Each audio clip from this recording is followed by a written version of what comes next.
Okay, hello. Apologize. I'm going to begin right away. Look, I know you people are probably a little irritated with me at this point because I keep saying that. Thomas Jefferson, one of our founding fathers. Before I begin, I want to preface it with this because this is very, very, very intrinsically connected and directly impactful to what I'm about to tell you.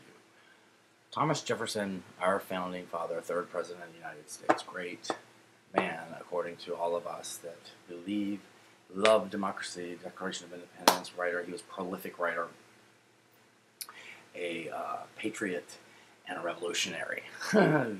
More importantly, the specific title that I refer to.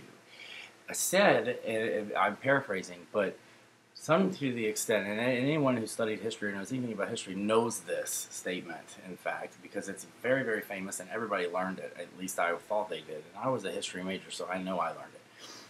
But the paraphrasing, because I can't remember the direct quote, was something to the extent of, it may be very necessary in the future for certain generations to find themselves in a position where they have to rise up against their government and revolt. And revolution will ensue for the purpose of overthrowing tyranny in a tyrannical situation.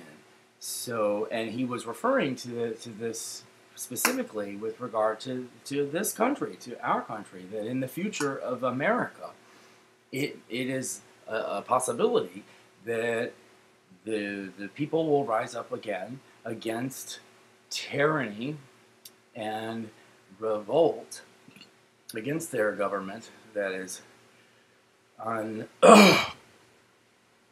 unduly tyrannical, and a revolution will ensue. And that is a fact. Go look it up if you don't believe it. And this is a revolutionary himself speaking about revolutions in the future of this country. He was just coming off of one himself that he had just participated in and successfully accomplished with a revolution against the tyranny of King George. At any rate, that's what I want to preface it with, so that everyone is capably clear to accept this radical assumption and such a suggestion with some degree of measured reasonableness. They can accept it not as a radical impossibility, but a possible, necessary, and only solution to a very dangerous and difficult situation that will invariably unravel economically.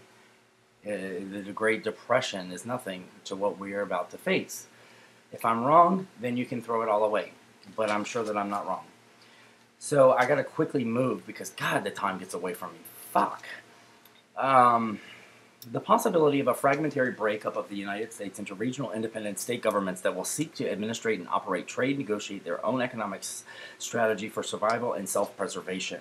The regions out west, I propose, should seek to detach from the federal government to pursue an independent global trade position with the understanding that once free from Washington, they can be in a better position to operate economically and sustain the region for an economic revival independently, self-sufficient, once no longer obligated to Washington. Hence, the possible breakup looks like the western states, contiguous, California, Nevada, Oregon, Washington, Arizona, New Mexico, Colorado, Wyoming, Utah, Idaho, Montana.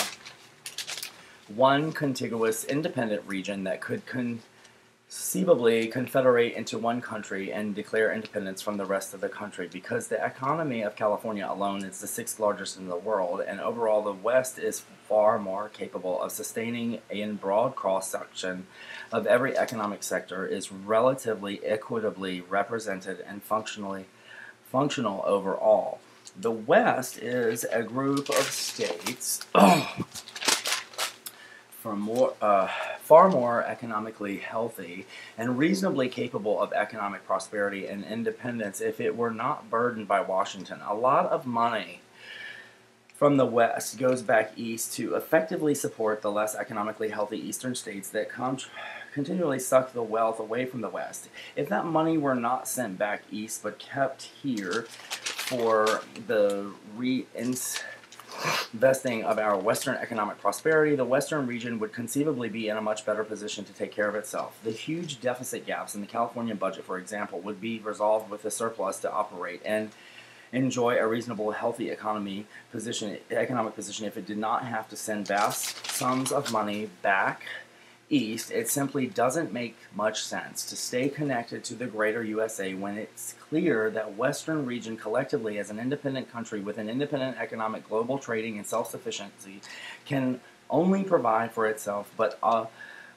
not only provide for itself, but operating as a single economic entity beholden only to the 11 or 12 member states and nothing else, will likely prosper quite nicely and has the potential to do so in a relatively short period of time, once relieved of its obligations to Washington and the IRS. We could establish a confederated region of 11 or 12 member states with one central operating center, Sacramento perhaps, to establish a new tax revenue base for a new constitutional republic, declare independence from the federal central government, and create a central national bank that has the authority to print money and functions like the European central banks.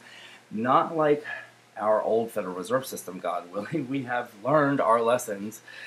No more economic house of cards, phony economies like the U.S., but still foster a free enterprise, capital supply side economic structure, only regulated centrally, of course. We would create a new market system, obviously substantially smaller than the present Dow, but the new market system would obviously reflect a regionally based, publicly traded corporate cross-section, but would functionally operate in the same manner that all other market systems operate around the world do.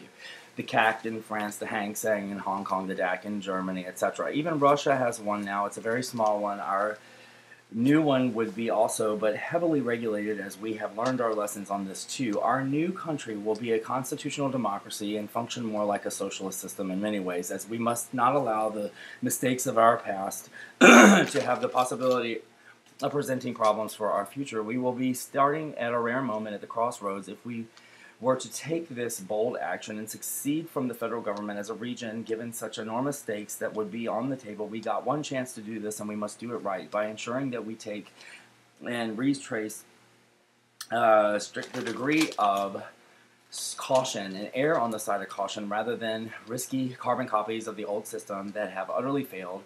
We combine the best of our freedoms as outlined by the Founding Fathers. In that spirit, we lay our foundations philosophy, but technically, we implement a socialist ideology as a political model, perhaps even considering a parliamentarian system instead of a bicameral legislature. As much as people hiss at the idea of socialism, oh my God, we should be realistic when we look at what what this really means. What we know of from Europe is that the standard of living is higher there consistently.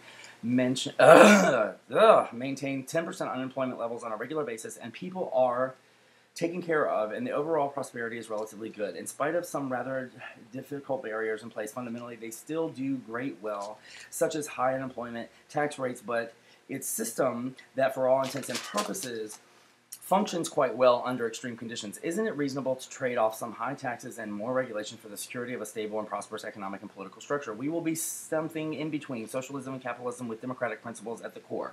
I think it makes a lot of sense. Why send all of us down the toilet into the third world poverty when the Western Regional Confederation, left alone to bore independent comprising about 140 million people collectively, can conceivably form an independent sovereign nation, establish a new government, and solve its own problems, efficiently rescuing 140 million people and returning prosperity in a short period of time. In other words, 210 million people left will have to reorganize, consider, and decide what is best for them, but it doesn't seem fair that we all suffer when we don't have to. God, I hope that was well. I hope you got it enough and understand my point, and I'll do another video to follow up maybe, but that was fucking effort. Sorry, I had to go speed read on that. Thanks. Apologize, but you get my drift now, right? Got it.